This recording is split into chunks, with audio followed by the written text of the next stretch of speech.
Opening slide. Inclusion for All. Online meeting, 16th of November 2020. Barriers that individuals with sensory impairment face when accessing healthcare in Leeds during the COVID-19 pandemic. Slide 2. Jane speaking.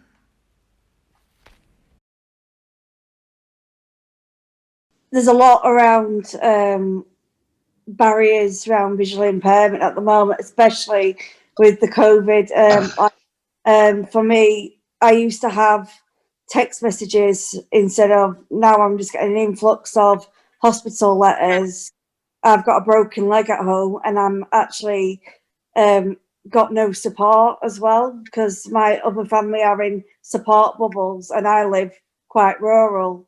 So I've actually had to go in and speak to my GP, and he's actually had to now put me as clinically vulnerable, which means I'm stuck at home for the remainder, which is quite difficult. And when you get in just a box of food a week on the doorstep, and you don't actually know what you're getting, and it does take a lot of your independence away. And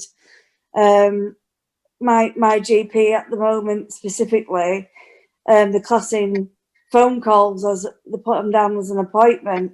So that's quite confusing. If you're going to go up thinking you've got a face-to-face appointment and then say, oh no, it's a phone call because it's a 2-mile walk to my GP. There's a lot of things that people don't really consider, and my GP stopped sending out messages as well by text, and are sending emails which are conflicted and confusing. 3. What can be done to solve those issues? It needs to be clearly digital. Everything needs to be digital or audio.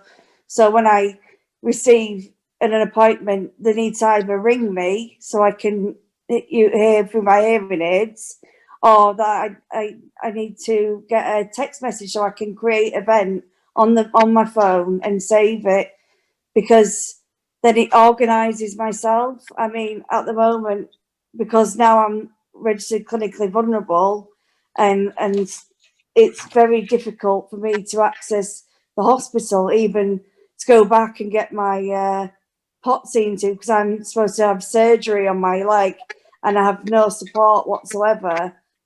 And I think there's better ways around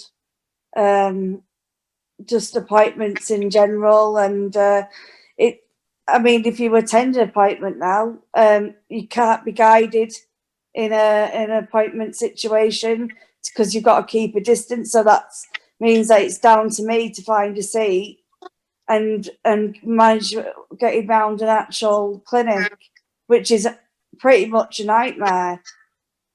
So, and there's been occasions where you may walk into people, sit on people's laps, just thinking that you have a chair, and it all being an embarrassing situation.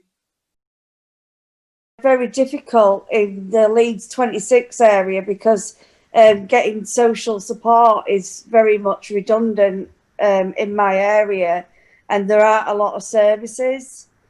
And I feel like the GP or all surgeries should be working with hospital. I mean, used to be part of Leeds Involving People when we tried to restart the standards of how people receive information, and that people should be there should almost be a record of that anyone can access of people's needs before they went to an appointment anywhere. At the moment, people don't know that I'm blind when I'm going into a service because I'm using crutches to get around. So I'm basically getting a taxi from place, and then I have to actually get through the hospital just by visual mapping, and it's really, really difficult. I mean, so if I'm going to a fracture clinic and they're sending me to X-ray, and the guy in X-ray is telling me, oh, I need to move my foot this way, that way, they have no idea what. And same with people with hearing loss. Obviously, people it's not apparent at the time that people have hearing loss, and that they need sufficient help, especially with obviously with the masks and everything that everyone's wearing. It becomes more difficult to lip read for people. 4. Jane commenting on reasons why her GP has classified her as clinically vulnerable. The problem is the classification of bubbles. So my parents are in a bubble with my dad's parents, because they're looking after them, and my sister is looking after her mother-in-law, who has also just had her hip done. So it kind of like, and because I do have previous health conditions such as COPD, quite severe epilepsy, and I was struggling with the shielding boxes because I was getting milk sent every week, and I'm lactose intolerant. So he wanted me to, and it was the only way that I could get shopping to my house. 5. Jane commenting on the reasonable adjustment care plan. My GP is aware that I'm registered deaf and blind. It just doesn't get carried on through the service, and because obviously now I'm not getting patient transport, because they're also aware of my needs. They're also aware that I do need to have someone come in to support me as well. But obviously that isn't happening right now, and it's the same with my nephews. I've got 3 autistic nephews who don't understand, without having a face-to-face with a GP, they just don't get it. I mean, both of the youngest that we have have no speech at all. So yeah, it's difficult. 6. Solutions proposed by partner organisations. 7. Hospital's proposal. Improve ways of receiving patients' feedback digitally, planned for the beginning of the year 2021. Liaise with appropriate services to support patients and address specific issues raised. Look at ways to recruit volunteers to help visually impaired people navigating the venue subject to COVID-19 restrictions. 8. Reasonable adjustment care plan. Encourage patients to submit a care plan to their GP practice. This will help to create an alert in the system for staff to provide information in the patient's preferred way.